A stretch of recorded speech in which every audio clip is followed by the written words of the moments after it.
Well, hi there, everybody. This is Chris DeVincentis with Legendary Real Estate Services, and I wanted to thank you for taking a look at this video.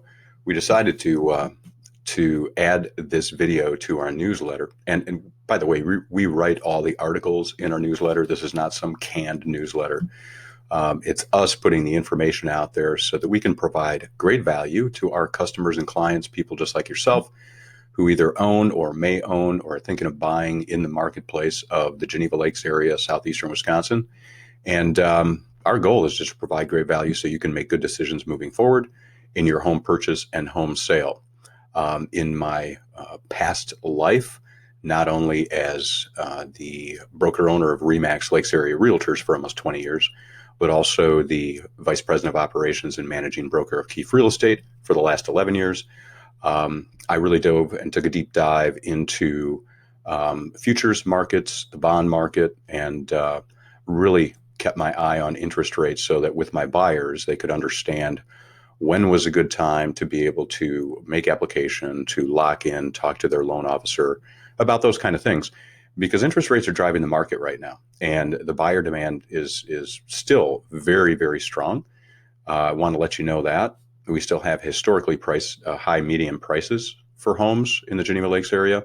Our inventory is 25% less than it was at this time last year. We are at record lows, actually about 2.2 months of inventory on the market currently, and parity, where the buyer and seller demand is about even, is about 6 months of inventory. So we are way, way below that. And areas just to the east of us, like Kenosha, is down to 1.2%, 1.2 months of inventory on the market. So we have a huge shortage of inventory on the market. And if you've been thinking about selling in 2021, maybe even 2022, you need to take advantage to unlock that equity, whether you're going to downsize, upsize, move to Arizona, Florida, retire, keep a home up here, but just maybe make it a condominium. Whatever the situation might be, this is a great time to unlock the most amount of equity you've ever been able to take advantage of in the marketplace. So this video, why we wanted to make it for this newsletter, because this newsletter is hugely about economy. And there's been some things going on in the mortgage market that everybody needs to be aware of. In fact, today I actually just got a text from a lender that I work closely with, and they texted us a video talking about what's going on in the mortgage market, and if you have buyers who are on the fence, that they better take some action right now, because what a lot of people don't realize is in the last week, the mortgage market has made a substantial move to the upside, and that is driven by the 10-year bond market. So I'm going to show you some graphs. That's why we're doing a screenshot video here, just so I can show you the data and explain things in the simplest terms.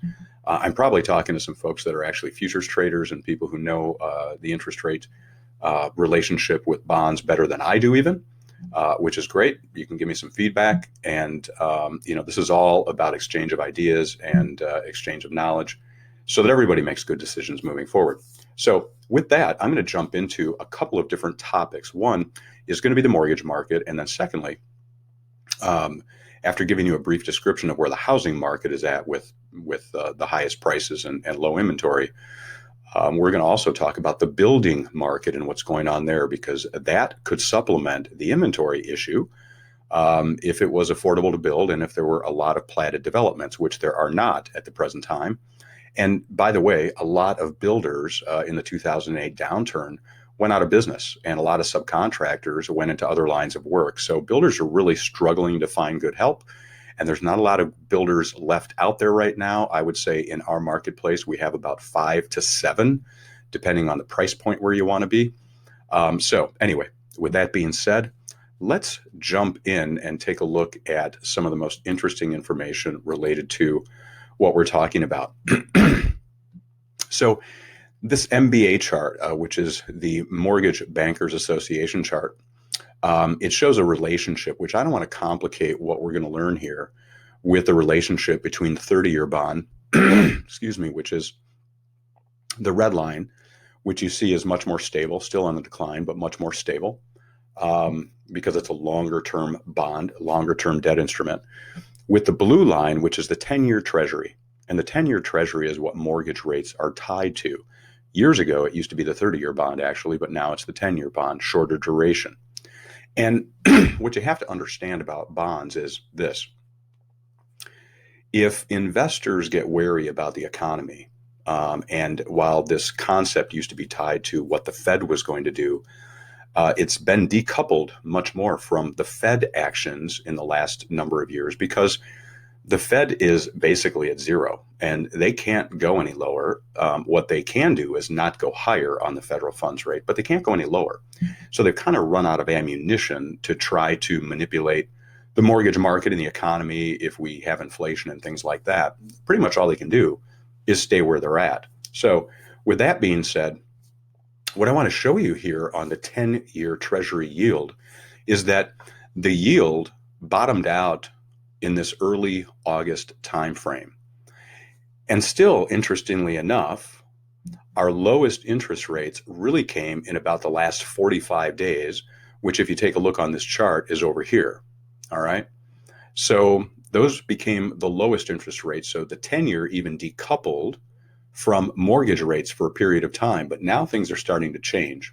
And the change that's taking place in the economy is this.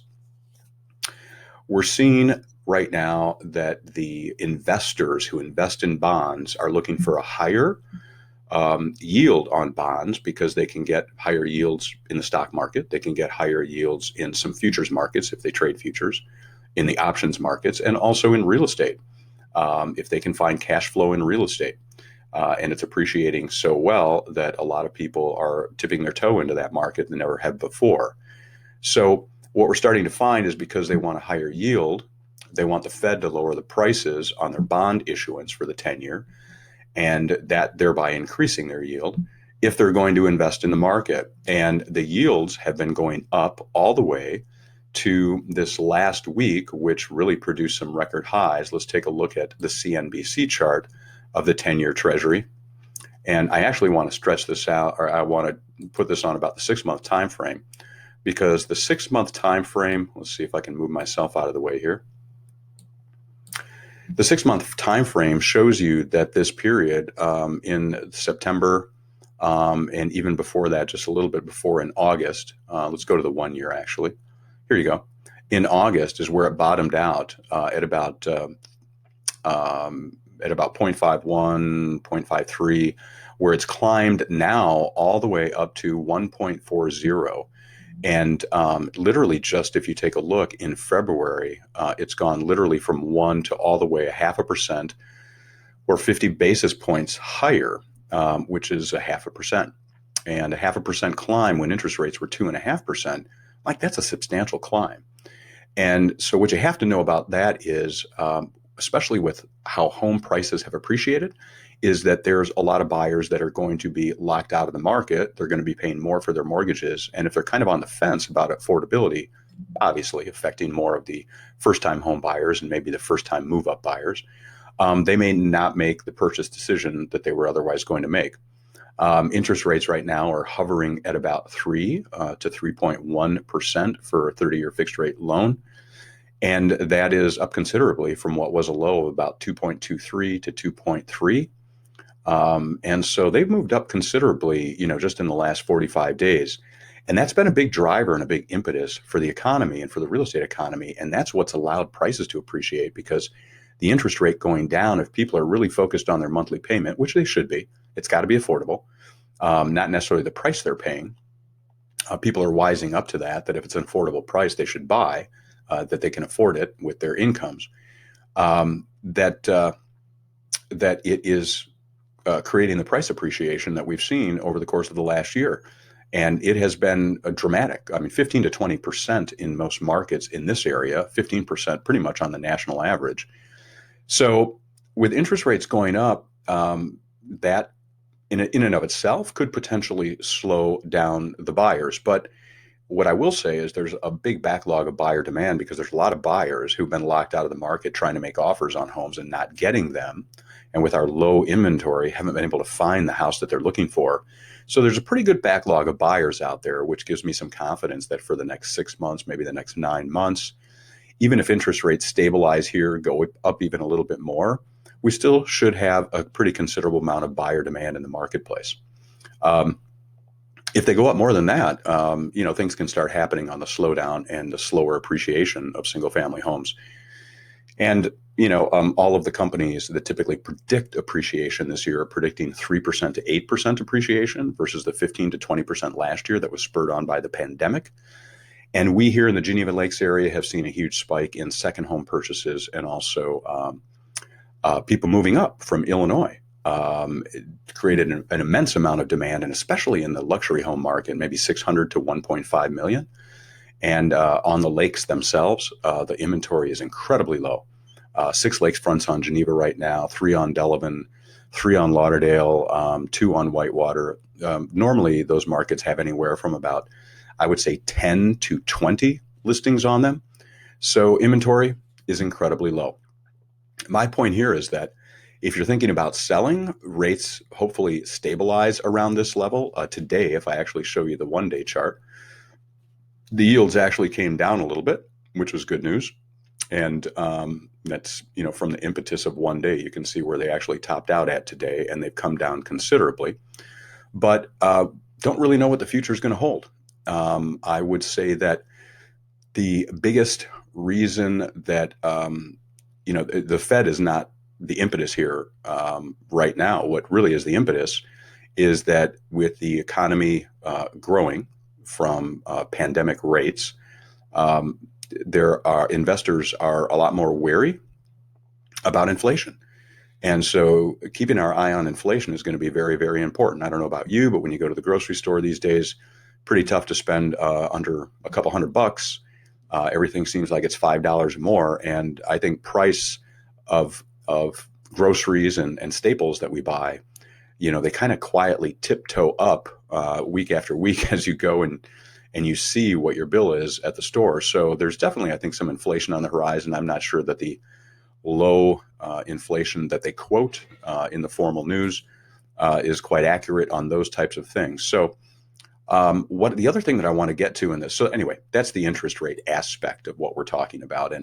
And just keep your eye on it, because it's not what it was last year relating to the interest rates. And it probably won't likely get back to those again. That will probably be a floor. I don't expect it to go much higher than this, but I do expect it to stabilize somewhere probably in the mortgage rate market of around 3 to 3.5, which would be up about a full point from last year. And that can affect a market. But the other thing I wanted to talk about here is new construction. Now, new construction has been on a tear, although housing starts for the last 30 to 60 days have been down. And the big reason why, and I've been working with a builder on a particular project, and they were astounded. I'm going to pull something up for you because a lot of people don't follow the futures market on lumber, but lumber prices for the first time, this is a headline from CNBC on February 18th. And I was talking to the builder on the day this happened, and lumber actually crossed the $1,000 mark for 1,000 board feet of lumber. It's never done that before. I'm going to actually show you the lumber chart. And here's the lumber chart. And if you take a look, this is actually 1 year. If you take a look back to pandemic, lumber was $260, $270 per 1,000 board feet. It shot up in August, September timeframe to the $955 level, dropped all the way back down to the $500 level, basically, and now has gone all the way back up again, almost to 1,000. Let me drop myself down here. You can see today's quote, $995. And I'll tell you what this does. If you're a builder and you don't have lumber inventory on hand in your warehouse, and you got to go out and buy it, not only do you have long lead times, but you're paying an enormous amount. So if you've quoted somebody a house price for construction, it potentially could have just gone from $180 a square foot to $220 a square foot or more. And so builders are very wary about quoting prices right now. And something that recently happened to myself is had some people who were looking at a lot, looking to build, got a quote from the builder and got a call from the builder when this happened, actually, when lumber spiked to $1,000 per 1,000 board feet. And he quoted them the new price of what it would be, because he basically has to build in that risk. And they backed out of the deal. They hadn't signed a contract yet. They were getting pretty close to signing a contract. They still own the lot, but they backed out of the deal. and it was not then in their range of affordability. You build a 2,000 square foot house, and all of a sudden it's $40,000 more. That can make a big impact on somebody's budget. So not only are builders dealing with the lack of availability of lots, but they're also dealing with the volatility in the lumber market that is pretty much unpredictable at this point. And so the building market is getting hit by a lot of directions. It's getting hit by lack of builders, lack of labor, material prices, and this includes drywall and lumber and other things. But it's also the lack of real estate to even build on at this point. So you're not going to see new construction catch up with the demand of buyers anytime soon. And if you were thinking of building a home, you need to know and understand that that's a very volatile market. And you need to talk to the builder and make sure that they have quoted in the price that level of volatility, so that if they get started on the project, in the fine print, they might be protecting themselves with that volatility, and you may not know that, and you should really find out. But those are some things that are really affecting real estate right now. And anybody who is in the real estate market thinking of buying, selling, or building needs to be aware of these things, watch these things on an ongoing basis, because it's really quite unusual. I've been in this market now 31 years, and I've never seen so many extremes, right? I've never seen so many extremes, with the prices being so high, inventory being so low, interest rates being rock bottom low, now moving up, affecting the market, and now building material costs being this extreme. And you can see we've gone through some extremes with the building or with the lumber costs, but now we're right back up to the highest of the extreme. So it's a very unique market out there right now. I would say if you're going to tip your toe in the water, make sure you work with a real estate agent or a real estate company that the agent is the person that you're going to work with, that really knows and understands the data and the statistics. And here we study statistics. I've been data driven my entire career in real estate. I always look at the numbers. New construction didn't used to be this volatile, to be honest with you, and lots used to be a lot more plentiful. But the resale market has a lot of interesting volatility going on in it too. And I would just say, if you're thinking about selling your house, there's a pent-up demand, a backlog of buyers that you certainly want to consider doing that this spring. If you wait till next year, kind of all bets are off. I have no idea what's going to be like next year. We're just in uncharted territory in a number of different extremes that are going to come into play and create scenarios that you just can't predict. So that's the video. I wanted to make this for you. Hopefully you found it helpful. Hopefully it was understandable for you in a way that anybody could understand it. That's what we try to do. I'm Chris DeVincentis, broker and co-owner of Legendary Real Estate. My cell phone number, if you want to give me a call and you want to chat about some of these things, is 262-745-2096. Feel free to call me, or you can go to the website. You can send a message through there. That's legendaryrealestateservices.com. Or you can email me, and that's chris@legendaryrealestateservices.com. All right. So listen, enjoy the rest of the newsletter. We love giving you this content. We hope you find it valuable, and we'll see you next time and next month in the next newsletter. Take care.